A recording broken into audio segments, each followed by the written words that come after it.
The clinking of glasses, the soft hum of classical music, and the low murmurs of expensive conversation filled the Golden Lotus, an elite restaurant nestled in the heart of New York City.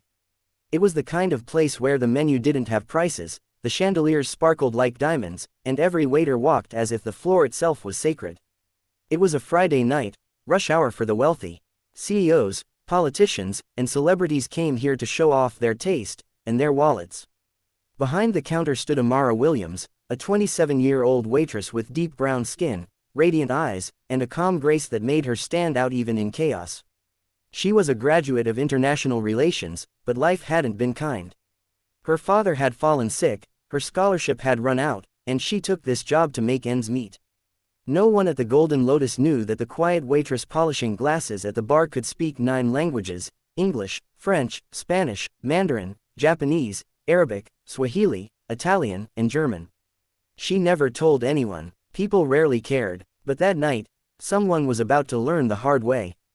The challenge. At table 7 sat Martin Royce, a billionaire tech investor with a sharp jawline, a smug grin, and the kind of arrogance that filled the room before he even opened his mouth. His gold watch glimmered every time he lifted his glass.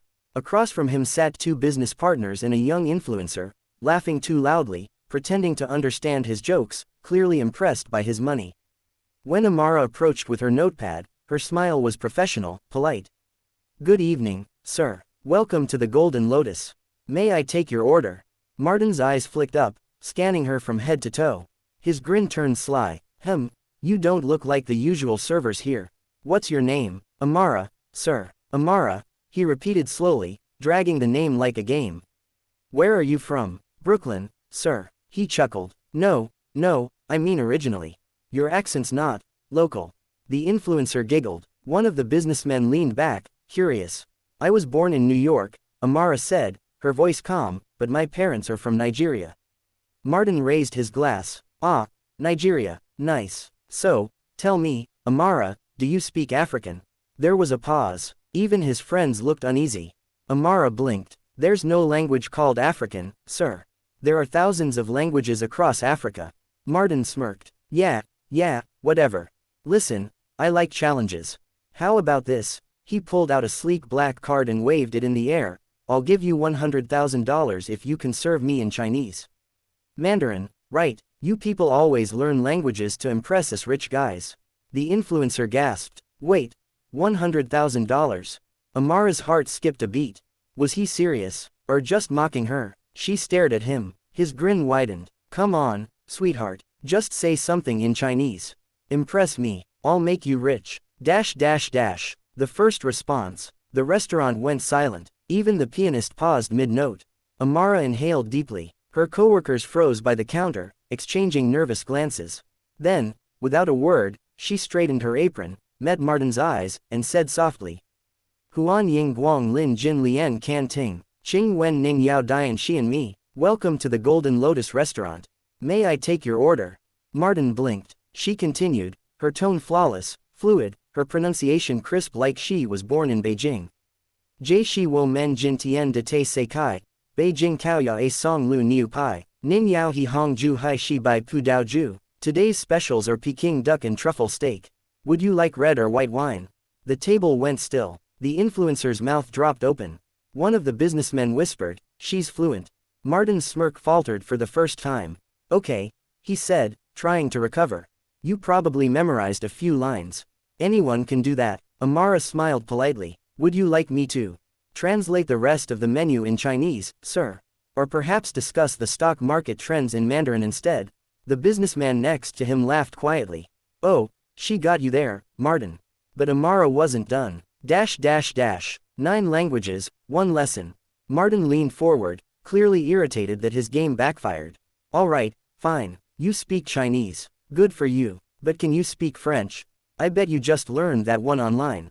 Amara tilted her head slightly. Then, with the same calm confidence, she said, "Bonsoir, messieurs. Voulez-vous du vin français ou prérez-vous quelque chose de plus fort?"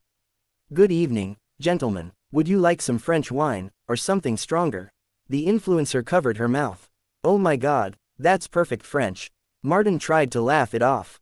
Okay, 2 languages. Big deal. Actually, Amara said gently, it's 9.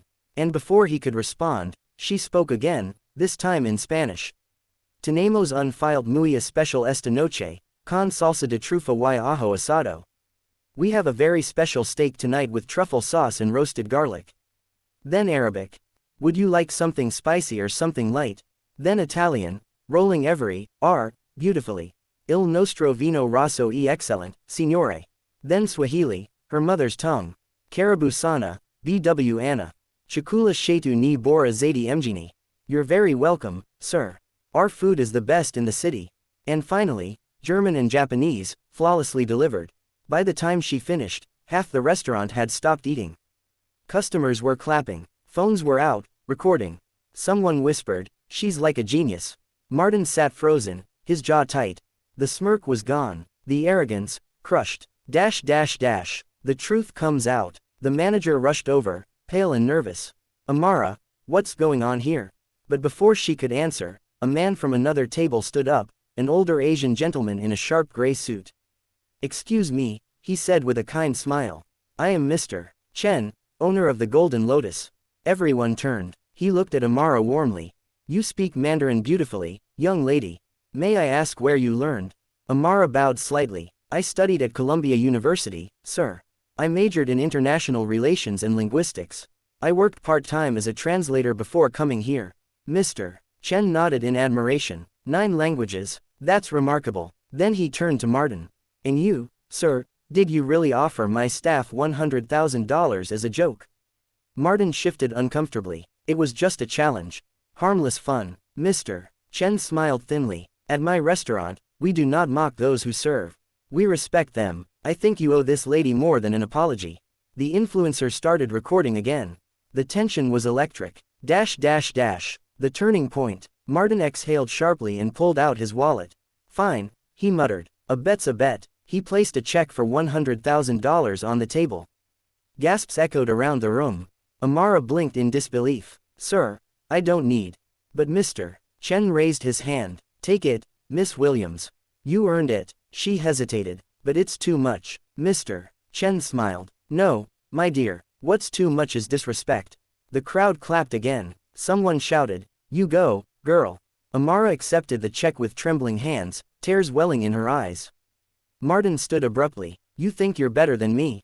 Amara met his gaze. Her voice was soft but firm. No, sir, but I think you just learned that being rich doesn't mean being wise. For a moment, silence. Then Martin grabbed his jacket and stormed out of the restaurant. The influencer and businessmen quickly followed, embarrassed and whispering. The viral moment. By the next morning, the video of the confrontation was everywhere, TikTok, YouTube, Twitter. The caption read, Millionaire mocks waitress, gets destroyed when she speaks 9 languages. It hit 20 million views overnight. Comments flooded in. Greater than, she's incredible. Humility is the most expensive currency. This woman deserves a job at the UN. And then, something unexpected happened. CNN called. BBC called. Even Columbia University reached out, offering her a position as a language research fellow. But Amara didn't let it go to her head. She showed up at the Golden Lotus the next day, same apron, same warm smile. When Mr. Chen saw her, he said, you know, Miss Williams, you've brought more honor to this restaurant than any celebrity ever could. You don't belong behind a counter anymore. He handed her an envelope. Inside was a letter of recommendation and a scholarship offer, fully funded. Go chase your dreams, he said. We'll take care of the rest. Amara cried openly that day. Not out of pride, but out of gratitude.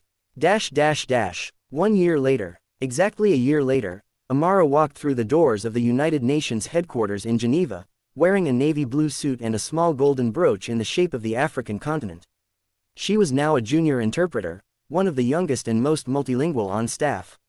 As she passed through the grand hallway, she saw a familiar face on a TV screen in the lobby.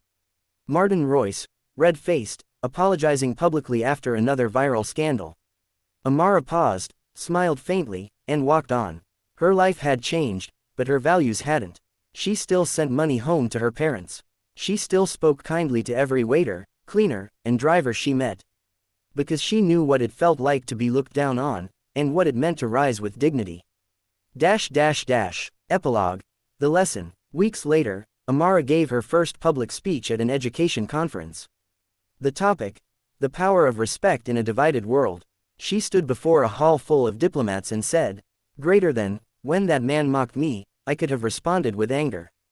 But languages taught me something deeper, the ability to listen, even when others don't. Every language I learned opened a new world, a new heart, a new understanding. Respect doesn't come from wealth, status, or nationality. It comes from humility. And that's a language everyone should learn." The room erupted in applause. Somewhere in the crowd, Mr. Chen watched proudly. And somewhere far away, a billionaire who once offered $100,000 for a joke now scrolled through his feed, watching the same waitress he mocked become a global symbol of grace and intelligence. Dash dash dash.